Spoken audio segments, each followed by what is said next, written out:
Hello everyone. இன்னைக்கு தமிழ்நாட்டோட hottest topic உங்களுக்கு எல்லாருக்கும் தெரியும். கள்ளக்குறிச்சியில் விஷசாராயம் குடித்து ஒரு 40+ வந்து இறந்து போயிட்டாங்க. ஸோ இதுக்கு யார் காரணம், என்ன பிரச்சனை, அது வந்து நம்ம சேனல் பேச போகிறதில்ல. ஏன்னா நம்மளது வந்து ஃபுல்லாக எஜுகேஷன் சேனல். ஸோ அது மூலிமா நம்ம என்ன கற்றுக்கலாம், என்ன ரியாக்ஷன்ஸ் அப்படிங்கிறது மட்டும்தான் நம்ம பேச போகிறோம். ஃபஸ்ட்டு இதுக்கான கமிட்டி போட்டிருக்கிறது பேர் வந்து கோகுல்தாஸ் தலைமையில் வந்து கமிட்டி போட்டிருக்காங்க அதை விசாரிக்க. செகண்ட் வந்து அவங்க மெத்தனால் குடிச்சு இறந்து போனாங்க. அடுத்து வந்து இதோடைய ரியாக்ஷன்ஸ் பார்த்திங்கன்னா, இப்போ நம்ம வந்து ஒரு ஆல்கஹால் வந்து இன்டேக் பண்ணுற ஒருத்தர், அது ஸ்ட்ரெயிட்டாக வந்து ஸ்டொமக் போகுது. ஸ்டொமக்கில் எம்டி ஸ்டொமக்காக இருந்தால் அது ஸ்ட்ரெயிட்டாக ஸ்மால் இன்டெஸ்டைன் சிறுகுடலுக்கு போயிடும். இல்லை ஃபுட்டு இருந்துச்சுன்னா அது கூட டைஜஸ்ட் ஆகி அதுக்கப்புறமா உள்ளே போகும். சரி, உள்ளே போனதும் ப்ளட்டில் கலந்து ப்ளட்லேருந்து ஸ்ட்ரெயிட்டாக லிவருக்கு போகுது.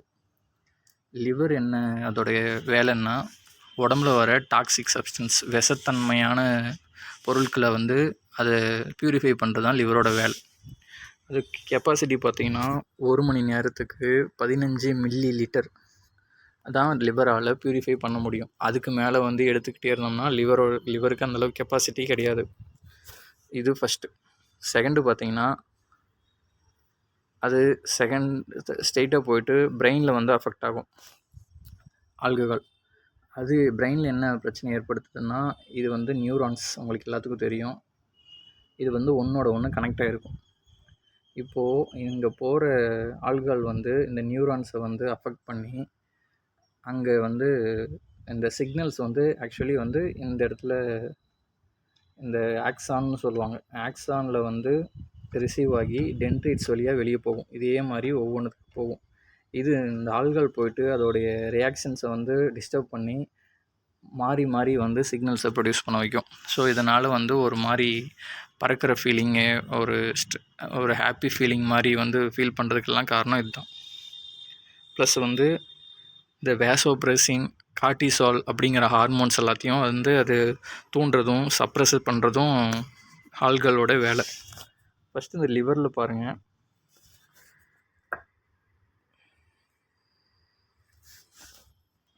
ஆல்கஹால் லிவருக்கு போகுது.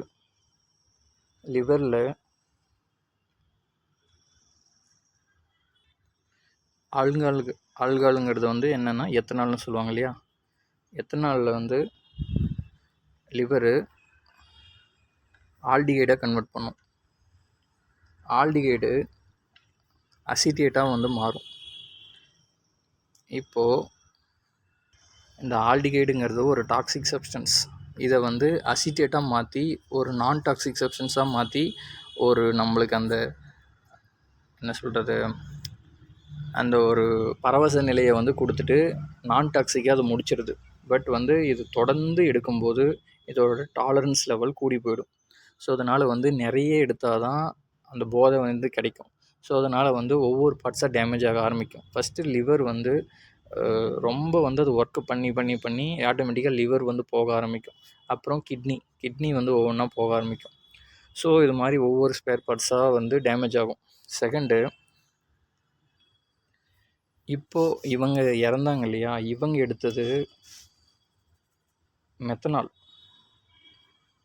இங்கே ஆக்சுவலி அந்த டாஸ்மாக்லாம் கொடுக்குறது எத்தனால், இவங்க எடுத்தது மெத்தனால். மெத்தனால் வந்து எப்படி எடுத்துட்டாங்கன்னு கேட்டோம்னா, இந்த கள்ளச்சாராயம் வந்து ஃபெர்மெண்டேஷன் பண்ணும்போது அதோட அந்த ஃபெர்மெண்டேஷன்லேருந்து வர பை ப்ராடக்ட் மாதிரி தான் மெத்தனால் ஃபார்ம் ஆகிடுது.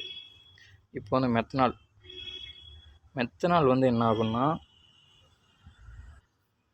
ஃபார்மால்டிகைடாக மாறி ஃபார்மிக் ஆசிடாக வந்து மாறுது. இந்த ஃபார்மிக் ஆசிடை ஃபார்மலின்னு சொல்லுவாங்க. அப்போ இந்த ஃபார்மலிங்கிறது வந்து எதுக்கு பயன்படுதுன்னா, இந்த டெட் பாடிஸ் எல்லாம் வந்து அழுகாமல் இருக்கிறதுக்காக, ப்ரிசர்வ் பண்ணுறதுக்காக பயன்படுறது தான் ஃபார்மலின். அந்த மெத்தனாலுங்கிறது வந்து பிளாஸ்டிக் சம்மந்தமான பொருட்களை வந்து தயாரிக்க யூஸ் பண்ணுறது தான் மெத்தனால். ஸோ இது மாதிரி ஒரு ரொம்ப நச்சுத்தன்மையான டாக்ஸிக்கான வந்து ஒரு சப்ஸ்டன்ஸை உருவாக்குது இந்த கள்ளச்சாராயம். இந்த மெத்தனால்னால தான் இதை குடித்த உடனே, அதுவும் வெறும் வயிற்றில் குடிச்சிருந்தாங்கன்னா உடனே அது லிவருக்கு போய் லிவர்லேருந்து பிரெயினுக்கு போயிட்டு கண் பார்வை தெரிஞ்சிருக்காது. அடுத்து காது கேட்டிருக்காது, அடுத்து வாந்தி, மயக்கம் அப்படின்ட்டு ஒவ்வொரு பிரச்சனையாக வந்து 24 அதாவது 48 ஹவர்ஸ்க்குள்ளே மொத்த விஷயமும் வந்து அவங்களுக்கு தெரிஞ்சிடும். அதே சமயத்தில் டெத்தும் ஆயிடுறாங்க. ஸோ அப்படி இறந்தவங்க தான் இப்போ ஒரு 40+ வந்து இறந்துட்டாங்க. ஸோ இப்போ நம்ம என்ன வந்து ஒரு ஆஸ் ஏ சிட்டிசனாக நம்ம தெரிஞ்சவங்களோ, நம்ம ஃப்ரெண்ட்ஸோ, நம்ம ரிலேட்டிவ்ஸோ யாராக இருந்தாலும் இது மாதிரி ட்ரக்ஸ் எடுக்கிறவங்க, இல்லை இது மாதிரி கலாச்சாரம் சாப்பிட்றவங்க, அது மாதிரி யாராக இருந்தாலும் தயவு செஞ்சு இது மாதிரி சொல்லி நிறுத்த வைங்க. இப்போ பாருங்கள், சின்ன குழந்தைங்களாம் வந்து நிறைய பேர், எத்தனை பேரோட வாழ்க்கை வந்து பாதிப்படைஞ்சிருக்கு. ஸோ இது மாதிரி ஒரு பெரிய பிரச்சனை வந்து மறுபடியும் அங்கேயும் வரக்கூடாது. ஸோ நம்ம சுற்றி இருக்கிற சர்க்கிளில் வந்து நம்ம பார்த்துக்கணும். அதே சமயத்தில் நிறைய பேர் வந்து இந்த ஹான்ஸு, கூலிப்பு அது மாதிரி விஷயம்லாம் வந்து போடுறாங்க. உங்கள் ஃப்ரெண்ட்ஸ் யாராவது அது மாதிரி போட்டாலையும் தயவு செஞ்சு சொல்லி நிறுத்த வைங்க. அதெல்லாம் வந்து இந்த நிக்கோட்டின் அப்படிங்கிற ஒரு சப்ஸ்டன்ஸ்லாம் சேர்த்துவாங்க. அதெல்லாம் கேன்சர் இன்டியூசிங் கெமிக்கல்ஸு. ஸோ இப்போ நல்லாயிருக்கும், போக போக வந்து ஆட்டோமேட்டிக்காக வாய் கேன்சர், இந்த ஈசோபேகஸ் கேன்சர், குடல் கேன்சர்னு அது வர ஆரம்பிச்சிடும். ஸோ நீங்களாக இருந்தாலும் சரி, யாராக இருந்தாலும் சரி, தயவு செஞ்சு புகையிலையோ இல்லை அந்த ட்ரிங்க்ஸோ எதையும் வந்து தொடாதீங்க. நல்லா ஹெல்த்தியாக இருங்க, எக்ஸசைஸ் நல்லா பண்ணுங்கள், உடம்பு வந்து ஆரோக்கியமாக வச்சுக்கோங்க. தேங்க்யூ.